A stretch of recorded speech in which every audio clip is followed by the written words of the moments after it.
નમસ્કાર મિત્રો, ગુજરાતમાંથી હવે ચોમાસું સત્તાવાર રીતે વિદાય લેવા જઈ રહ્યું છે, ત્યારે બે મોટા વાવાઝોડા સક્રિય બની ગયા છે। કચ્છના દરિયા કિનારે બનેલું વાવાઝોડું હવે જમીન સપાટીથી દરિયામાં આગળ વધી રહ્યું છે, પરંતુ પૂર્વ બાજુ બંગાળની ખાડીમાં ઉદ્ભવેલું વાવાઝોડું ધીમે ધીમે પશ્ચિમ બાજુ આગળ વધી રહ્યું છે।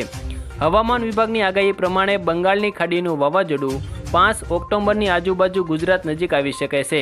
એટલા માટે 5 ઓક્ટોબરથી 10 ઓક્ટોબર સુધી ગુજરાત અને મહારાષ્ટ્રના અમુક વિસ્તારોમાં અતિભારે તોફાની પવન સાથે વરસાદનું રૌદ્ર સ્વરૂપ જોવા મળી શકે છે।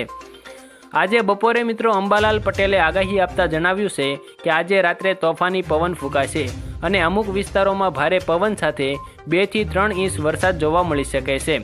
મિત્રો, દિવાળી આજુબાજુ ચોમાસું વિદાય લેતું હોય છે, પરંતુ આ વખતે દિવાળીમાં પણ વાવાઝોડું આવી શકે છે।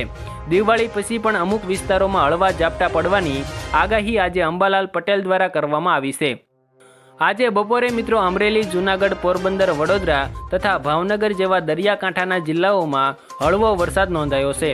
આજે રાત્રે દરિયા કિનારાના વિસ્તારોમાં 75 કિલોમીટર પ્રતિ કલાકની ઝડપે પવન ફૂંકાશે અને આ તોફાની પવન સાથે 4 થી 5 ઇંચ જેટલો વરસાદ પડે તેવી આગાહી અંબાલાલ પટેલે કરી છે। ત્યારબાદ મિત્રો વાત કરીએ તો આજે બપોરે વાતાવરણ થોડું ગરમ જોવા મળ્યું। અમુક વિસ્તારોમાં ભડકા જેવો તડકો પણ જોવા મળી રહ્યો છે। આજે અમુક વિસ્તારોમાં વરાપનું વાતાવરણ રહેતા ખેડૂતોમાં ખુશીનો માહોલ જોવા મળી રહ્યો છે। હવે ખેડૂતોનું કહેવું છે કે વરસાદની જરૂર નથી। ખેડૂતોએ કહ્યું કે હજુ પણ વરસાદ વિરામ નહીં લે તો પાકને નુકસાન થઈ શકે છે। હાલ ખેતરોમાં વધારે વરસાદને કારણે મગફળીનું વાવેતર પીળું પડવા લાગ્યું છે। ત્યાર પછી મિત્રો અંબાલાલ પટેલે જણાવ્યું કે આગામી દિવાળી સુધી વરસાદના એંધાણ દેખાઈ રહ્યા છે। દિવાળી પછી વરસાદમાં થોડીક રાહત મળી શકે છે। બંગાળની ખાડીનું વાવાઝોડું વધુ મજબૂત બની ગયું છે અને તે ખૂબ ઝડપથી આગળ વધી રહ્યું છે। આજે આ વાવાઝોડું ઓડિશા સુધી પહોંચી ગયું છે અને આજે બપોરે ઓડિશામાં ભારે તોફાન પણ મચાવ્યું। આ વાવાઝોડું વધારે મજબૂત અને તોફાની બનતું જાય છે। ગુજરાતની નજીક આવશે ત્યારે પણ આટલું જ મજબૂત રહેવાનું છે અને ગુજરાતમાં તેનું રૌદ્ર સ્વરૂપ દેખાડે તેવી આગાહી આજે અંબાલાલ પટેલે કરી છે। મિત્રો, હવામાન વિભાગની આગાહી ઉપર એક નજર કરીએ તો હવામાન વિભાગે સૌરાષ્ટ્રના જિલ્લાઓમાં ભારે વરસાદની આગાહી કરી છે। હવામાન વિભાગે ખેડૂતોને સાવચેત કર્યા છે। ખેતરો પાણીથી ભરાઈ શકે છે। જે ખેડૂતોના ખેતરોમાં પાક તૈયાર થઈ ગયો છે તેઓએ પાકને યોગ્ય જગ્યા પર ખસેડી લેવો। હાલ વધારે વરસાદને કારણે ડુંગળીના પાકને પણ ભારે નુકસાન થઈ રહ્યું છે। આ વખતે વધારે વરસાદને કારણે પાકોને ભારે નુકસાન થયું છે, એટલા માટે આ વખતે માર્કેટિંગ યાર્ડોમાં વધુ ભાવો મળવાની સંભાવના છે।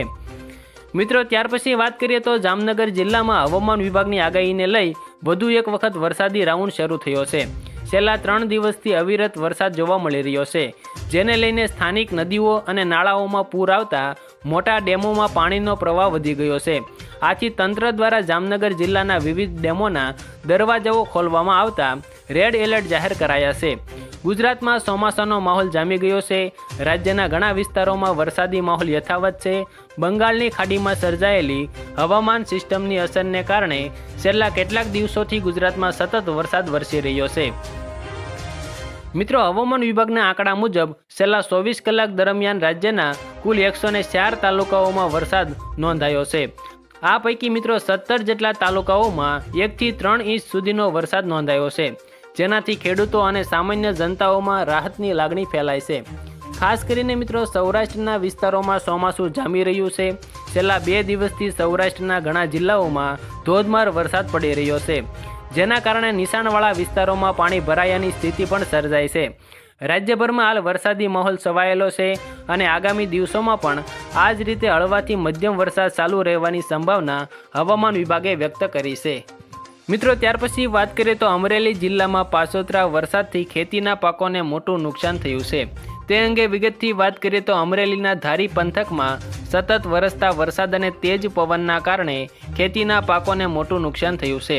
ખાસ કરીને ગોપાલગ્રામ અને મોટી ગરમાળી ગામના ખેડૂતો ભારે મુશ્કેલીમાં મુકાયા છે। કપાસ અને મગફળીના પાક પર વરસાદનો કહેર તૂટી પડતા ખેડૂતોમાં નિરાશાનો માહોલ જોવા મળી રહ્યો છે। મિત્રો, માહિતી મુજબ ભારે પવનના કારણે કપાસના પાકમાં સીધો ભૌતિક નુકસાન થયું છે।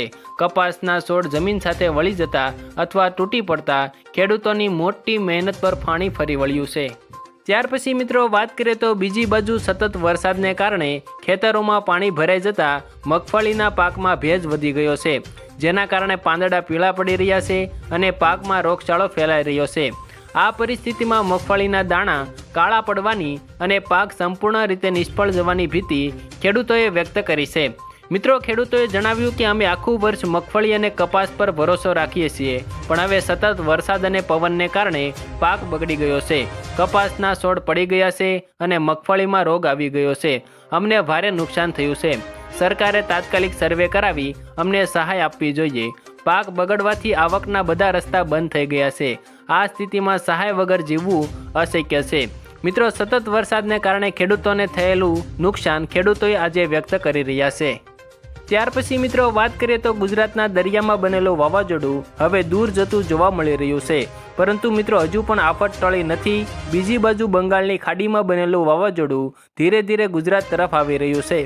બંગાળની ખાડીનું વાવાઝોડું પોતાની સાથે ભારે પવન અને તોફાની વરસાદ લઈને આવી રહ્યું છે, જેના કારણે મિત્રો આગામી દિવસોમાં સમગ્ર ગુજરાતમાં ધોધમાર વરસાદની આગાહી કરવામાં આવી છે। હાલ મિત્રો દરિયામાં આ વાવાઝોડું ભારે વંટોળ આકારે જોવા મળી રહ્યું છે, જેના કારણે દરિયામાં ઊંચા મોજા ઉછળી રહ્યા છે। મિત્રો, હાલ આ વાવાઝોડું સપાટીથી દૂર ગયું છે, જેના કારણે મોટી આફત ટળી ગઈ છે। આ વાવાઝોડાને કારણે મિત્રો દરિયામાં હાલ 80 થી 85 કિલોમીટર પ્રતિ કલાકની ઝડપે પવન ફૂંકાઈ રહ્યો છે। મિત્રો, હવામાન વિભાગે આ વાવાઝોડાને ડીપ ડિપ્રેશન જાહેર કરી દીધું છે। એનો અર્થ એ થયો કે આ વાવાઝોડાએ અતિ ભયાનક સ્વરૂપ ધારણ કરી લીધું છે, જેના કારણે હાલ દરિયામાં ભારે તોફાન જોવા મળી રહ્યું છે। દરિયાકાંઠાના લોકો સંકટનો સામનો કરી રહ્યા છે। ત્યાર પછી મિત્રો વાત કરીએ તો 8 તારીખ અને બુધવારે ફરી એક વાવાઝોડું ગુજરાતની દક્ષિણે જોવા મળી રહ્યું છે, જેના કારણે અંબાલાલ પટેલે 10 ઓક્ટોબર સુધી વાવાઝોડા સાથે અતિ ભારે વરસાદની આગાહી કરી છે। મિત્રો, તમે અહીં વેધર એપ્લિકેશનમાં જુઓ છો તેમ 8 તારીખે ફરી ગુજરાતની દક્ષિણે દરિયામાં વરસાદી સિસ્ટમ જોવા મળી રહી છે, જેના કારણે હવામાન વિભાગે દિવાળી સુધી વરસાદની આગાહી કરી છે। મિત્રો, આ વાવાઝોડાને કારણે 8 ઓક્ટોબરે દરિયા કિનારાના ઓખા, જામનગર, અમરેલી, દ્વારકા અને જૂનાગઢમાં ભારે વરસાદ જોવા મળી શકે છે। મિત્રો, ત્યારબાદ અગત્યની વાત કરીએ તો ગુજરાતના નજીકના દરિયામાં આ સિસ્ટમ વધુ મજબૂત બની રહી છે અને સ્થાનિક હવામાન વિભાગે નજીકના ભવિષ્યમાં તે વાવાઝોડામાં ફેરવાય તેવી શક્યતા વ્યક્ત કરી છે। મિત્રો, હવામાન વિભાગનું કહેવું છે કે અરબી સમુદ્રમાં બનેલું વાવાઝોડું વધારે તીવ્ર બનવાને કારણે આગામી સમયમાં ધોધમાર વરસાદ પડે તેવી પણ શક્યતાઓ છે। મિત્રો, દરિયામાં બનેલા આ વાવાઝોડાને કારણે માછીમારોને પણ 5 દિવસ સુધી દરિયામાં ન જવાની સલાહ આપવામાં આવી છે।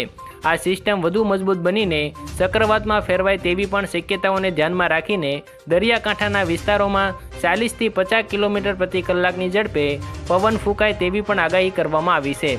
તો આભાર મિત્રો, આવા જ દરરોજના તાજા અને અગત્યના સમાચારની સૌ પ્રથમ માહિતી મેળવવા માટે અમારી યુટ્યુબ ચેનલ તડકા સમાચારને સબસ્ક્રાઈબ કરી દેજો। આ વિડીયો તમને પસંદ આવ્યો હોય તો વિડીયોને એક લાઇક જરૂર કરી દેજો અને ચેનલમાં નવા છો તો સબસ્ક્રાઈબ જરૂર કરતા જજો।